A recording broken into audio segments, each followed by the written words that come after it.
Hello, I'm Steve Weber, the host of Essential Book Drop. We're featuring our top 3 new releases that you can see and download at essentialbookdrop.com. Happy Sunday, everyone. It's October 26th, 2025. With me, as always, is my co-host and my bookworm sidekick, Cassandra.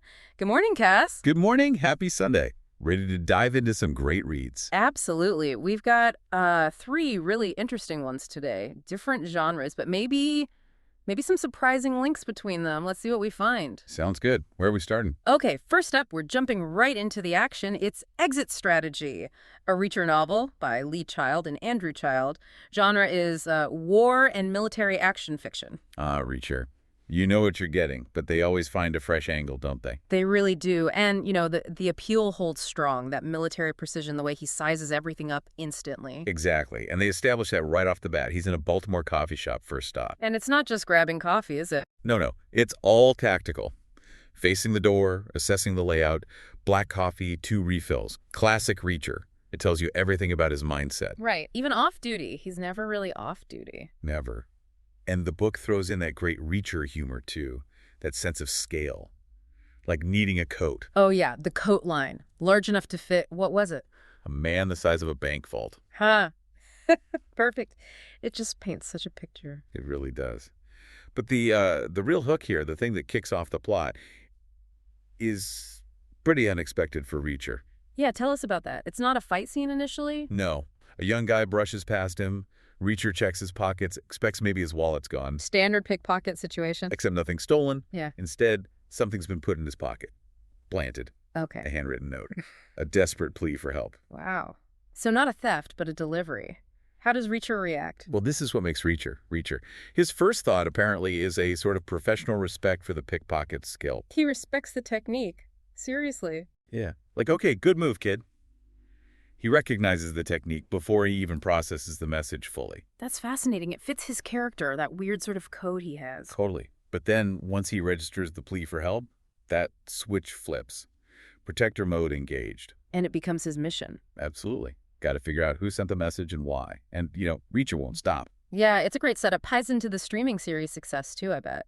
People love that kind of lone wolf with a strong moral compass. Definitely appeals to fans who like clear stakes and a protagonist who just gets things done. And the book structures it around 3 main stops Reacher makes. So a clear journey. Right, a focused investigation. Okay, let's pivot from that immediate physical threat driven by a secret message to something maybe more psychological, more sprawling. Good transition. We're heading into international mystery and crime next. This is The Black Wolf, a novel, the 20th book in the Chief Inspector Gamache series by Louise Penny. 20th. Wow. That's incredible longevity for a series. And it's a #1 bestseller, so clearly readers are still hooked. Deeply. And Penny keeps raising the stakes. This one picks up after a huge event. Gamache and his team, Sûreté du Québec, they stopped this major domestic terrorist attack. Right, they arrested the guy they called the Black Wolf. Big win for them. Or so it seemed. Exactly. Or so it seemed is the key. Because Gamache starts to have this terrible feeling. He starts thinking that attack, the one they stopped, might have been, quote, deliberate misdirection. Oh, wow. Like a feint? Precisely. A way to make the authorities think the danger was over while something else, deeper and darker, more damaging, was still brewing. That's chilling. So he thinks he stopped the wrong thing or maybe just a symptom? Yeah, he's worried he basically gave the real conspiracy cover to grow, that his victory was actually a failure in the bigger picture. That's a heavy burden for Gamache, especially given his position. And isn't he also dealing with physical recovery? He is. Still recovering from wounds, and he's sort of confined, relatively speaking, to the village of 3 Pines. So he can't just launch a massive public investigation? Nope. It has to be covert. He's working secretly with his key agents, Beauvoir and Lacoste, trying to piece things together from, well, not much. What kind of evidence do they even have? It sounds incredibly thin. Yeah. 2 notebooks, apparently, and some mysterious numbers on a tattered old map of Quebec. That's basically it. Wow. So it's less about chasing leads and more about, deep analysis of fragments. Exactly. Intellectual deduction under pressure. And they're haunted by this cryptic warning, something repeated by another figure they called the Gray Wolf. What was the warning? In a dry and parched land where there is no water. Okay, yeah, that's ominous. Doesn't sound like a literal drought. No, it feels metaphorical, Yeah. like a spiritual or moral drought. The sources say the conspiracy isn't just about violence, it's designed to spread lies, manufacture enemies, and feed hatred and division. So disinformation, societal breakdown, that feels very current.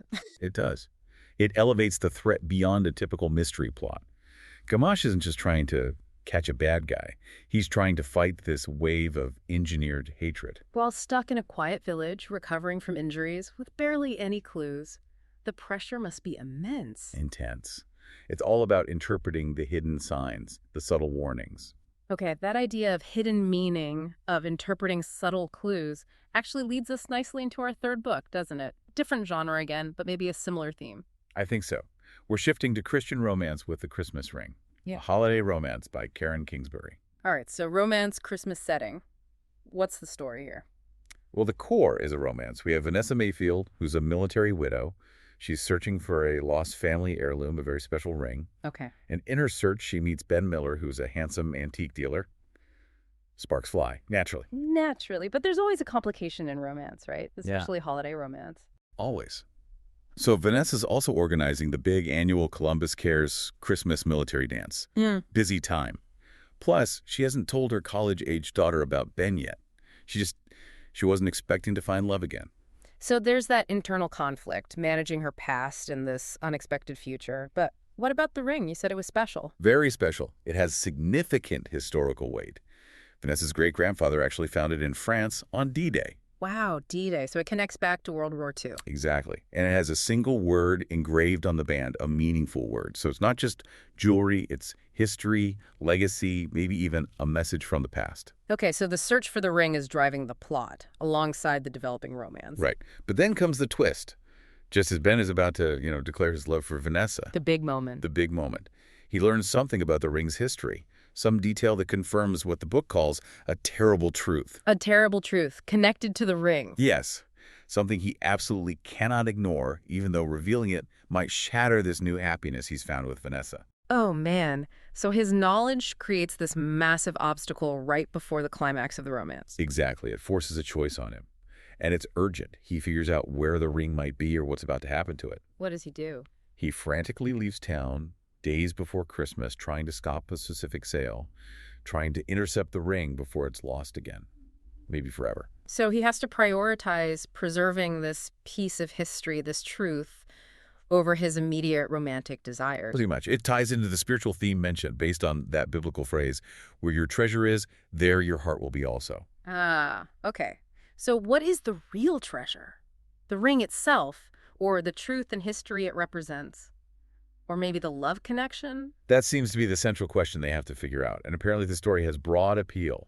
There's a movie adaptation coming out soon, November 6th, with Kelsey Grammer and Jana Kramer. Oh, interesting. Yeah, that signals it connects with a wider audience. So 3 very different books, but that thread of uncovering a hidden truth, a hidden conflict, it seems to run through all of them. It really does. Reacher finding the planted note, Gamache realizing the attack was misdirection, Ben discovering the ring's terrible truth. They all have to look past the obvious problem to find the real one. Fascinating stuff. Makes you think about what you're really seeing. Well, thanks for joining us today. And if you want to take a look at any of these books, visit us at essentialbookdrop.com and you'll have all the links right there. Cass will do it again tomorrow. Sounds great. Take care. Until then, keep on opening new worlds with great new books. And whatever you do, remember this. When you read, Your mind becomes its own kingdom.